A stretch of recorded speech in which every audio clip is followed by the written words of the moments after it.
Hey folks, David Stewart here. Let's talk a little bit about Cultural Ground Zero. Before I jump into it, don't forget you can still back King Leper on Kickstarter and get yourself a hardback or an ebook. In fact, I think I'm going to do a special color. You might get like the blue edition, which will be different from the people who buy it on Amazon later. Anyway, let's talk about Cultural Ground Zero. What is this? I've alluded to it many times. I talked about it in a recent video, and I had several people ask to do a video specifically on Cultural Ground Zero, and I've talked about it in my articles, especially the Corporate Period in the Arts, which is dealing with 20th century popular culture and popular art, which is probably the art that you guys most like and are most familiar with. So you can read that over on Substack. Now, I will start this by saying Cultural Ground Zero is not my idea. Okay, I got this from Brian Niemeyer and J.D. Cowan, whom I have published a book with called Generation Y, The New Lost Generation. I'll link their blogs down below, and you can get it straight from the horse's mouth because they have done this sort of investigation into when did the popular culture seem to run out of steam? Because we had this expectation for a long time that everything was going to get better. Everything was getting better all the time. Movies were getting better, special effects were getting better, games were getting better. Everything was getting better until things weren't getting better. And the year that they landed on is 1997. And that's a very important year. As we've continued to say, that seems to be 1997, you find more and more things that are surrounding the year 1997. And I'll talk about some of those things. Before I talk about those things for 1997, I'll also mention another year, which is 2007. And I've done a video and articles on this. That's Gaming Ground Zero. Because while most pop art and most pop culture stuff started to stagnate in 1997, if not fall off a cliff in terms of the quality of what was popular. Gaming soldiered on and continued to improve until the year 2007, at which point it peaked and began its stagnation and decline. Now, an important thing about this is that it's not that everything starts to suck after 1997. It's that there's plenty of great things after 1997. It's that our fulfillment of expectations stops at 1997. Is in 1997, the expectation next year is going to be better than last year. The next movie is going to be better than the last one really no longer starts to apply. So there's a bunch of things that line up with that. If you want the causes, like the deep issues, the first one is the rise of the internet. 1997 was the last year that we didn't have things like Napster that were omnipresent, right? We didn't have an internet that was omnipresent and driving its own culture and splitting off its own subcultures. We still had the popular culture in 1997. After that, we start to have lots of splinters, lots of subgenres start to emerge in music. So that's a big one, right? So we have post-big internet and pre-big internet. There was still internet in 1997, but it was like, let me go home and log on, dial up my dial-up modem and log on to ICQ and maybe chat with someone from my class. And it wasn't this like logging into Facebook or MySpace or anything like that. Okay. There was a bunch of things that happened around 97 and building up to 97 that caused or allowed the culture to enter this, the popular culture at least, to enter this stagnation. And there's so many, it's hard to list them all, but if you want the big ones, there was a condensation of media companies. Media companies started to buy each other out and started to form what we might think of as oligopolies. This is definitely the case in the book publishing industry. The book publishing continued to go up, but as a lot of people have noted, quality of books seems to be, at least like the major published books, seems to be much worse now, especially in genre fiction, but probably in literary fiction and everything else as well. Just the quality of books is really bad, and it's because there's fewer competitors. We have starting in around 1997, I think we get the big six, and then that condenses into the big five, and now I think we're still condensing into the big four publishers. You had several publishing houses buy each other. I think Macmillan got bought. I think Pearson bought several, which owns Penguin, so the Penguin Group becomes this massive publisher. You have lots of publishers buying things up, and as there's less competition, there is less incentive for quality. Right. And it's not just like once you have monopoly, you can charge as much as you want and have as crappy product as you want. Is that as there's fewer competitors, the quality is not so important. Not only that, but if you want to talk about like the long march through the institutions, corporations as we approach a hegemony or an oligopoly become a power center unto themselves. So it becomes attractive to go work at those corporations and then use those corporations to affect the culture, to decide what's going to be popular, to decide what's not going to be popular, to by fiat declare what the culture ought to be. Now, that works for a while, but consumers are not just programmable robots, and a lot of them will withdraw. So there's always this question like, why aren't men reading books? Well, you stop publishing books that they wanted to read. They are reading books still. They're just not reading major published books. They're reading other things. Okay. And if you wanted them to read the books that you published, you have to publish books that they like. Well, they need to like the books that I publish. How misogynistic is it that they don't like a book that's made for women? It's like, you hear this argument, right?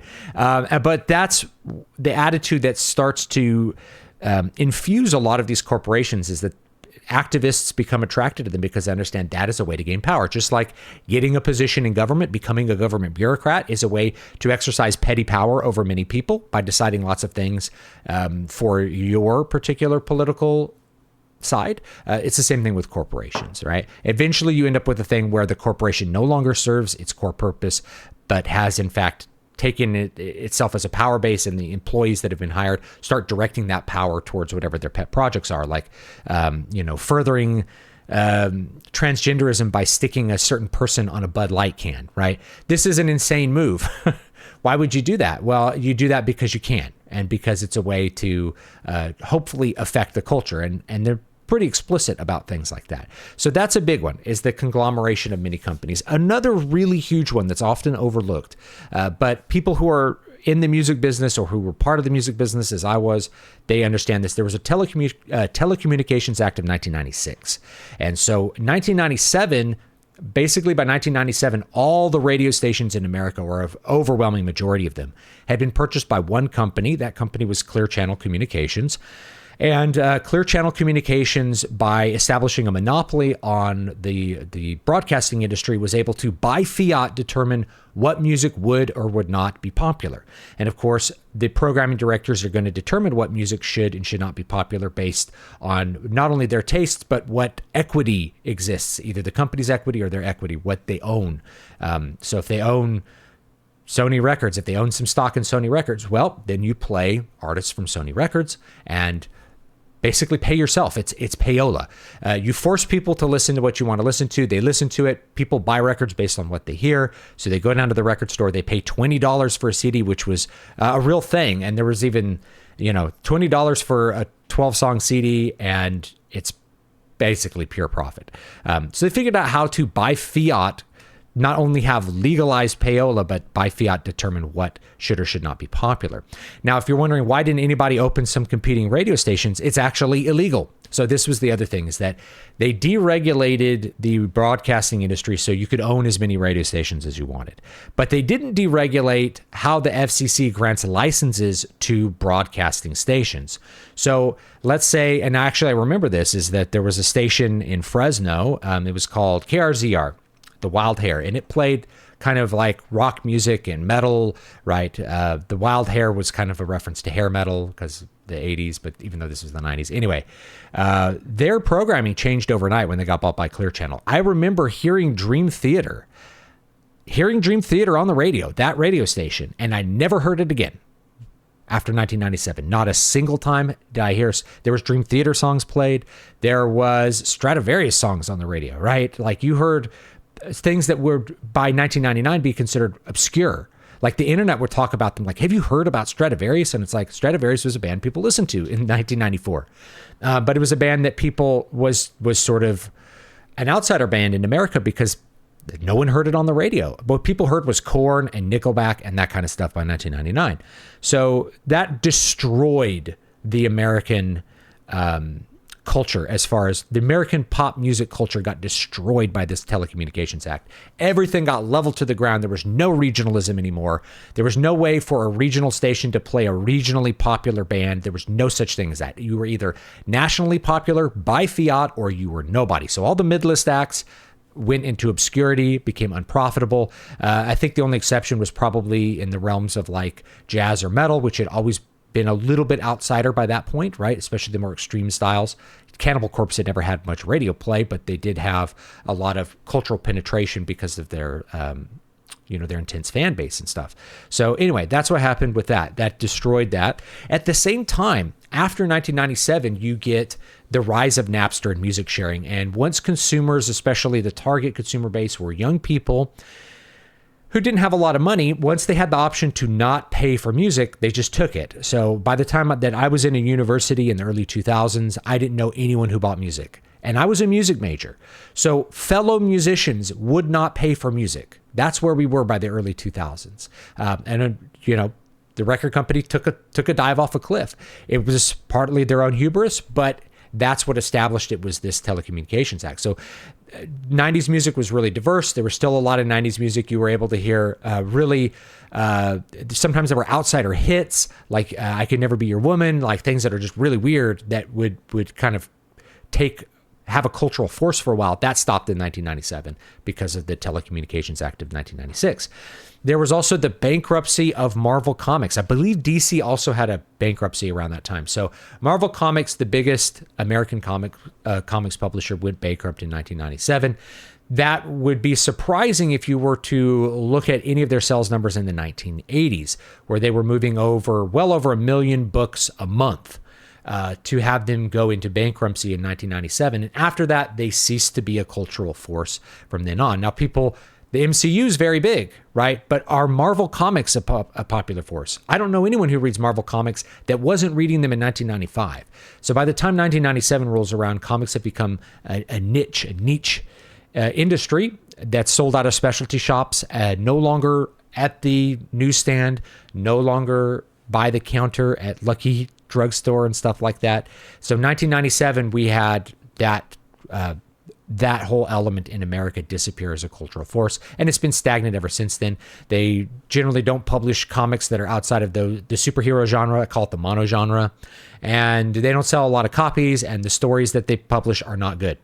So that's what you've gotten since 1997 with the collapse of Marvel, eventually being bought by Disney and such, which allows them to make a lot of movies that were popular. But did any of the people who watch those popular movies, the last refuge of like popular culture, go and buy the comic books? Not really. Okay.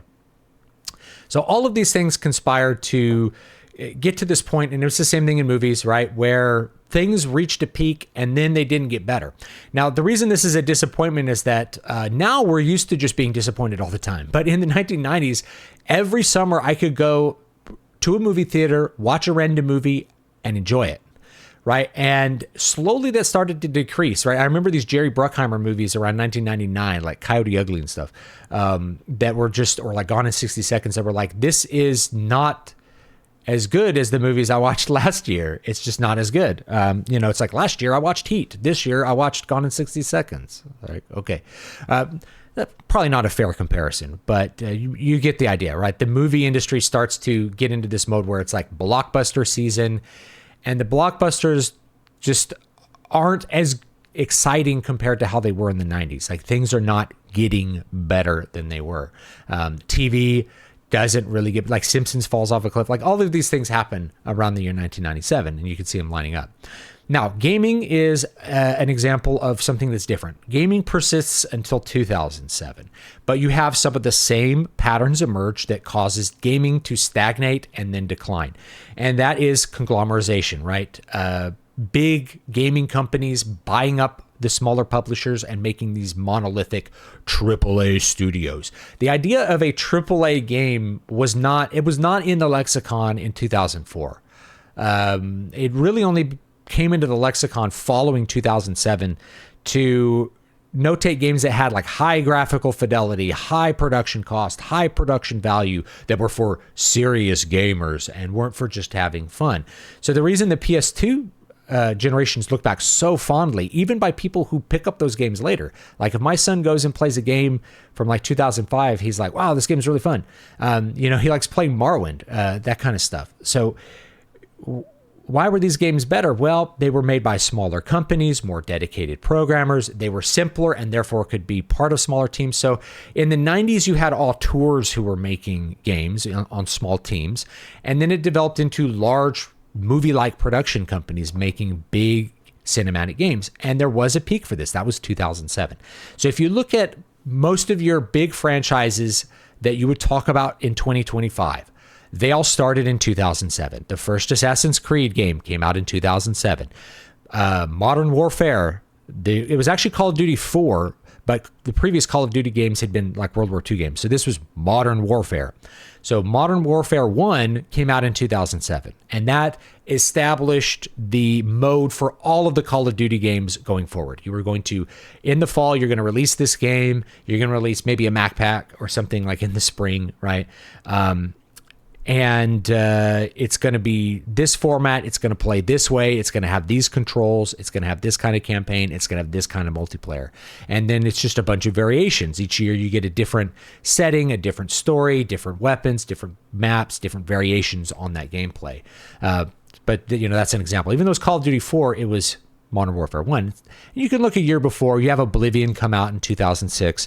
Oblivion is the game that created the gameplay standard and used the engine for all of the Bethesda games that followed it. Okay, so Oblivion, Fallout 3 is Oblivion with a Fallout skin, right? It's really similar gameplay. It's the same engine, same interactivity with the environment. It's a different game in that sense, right?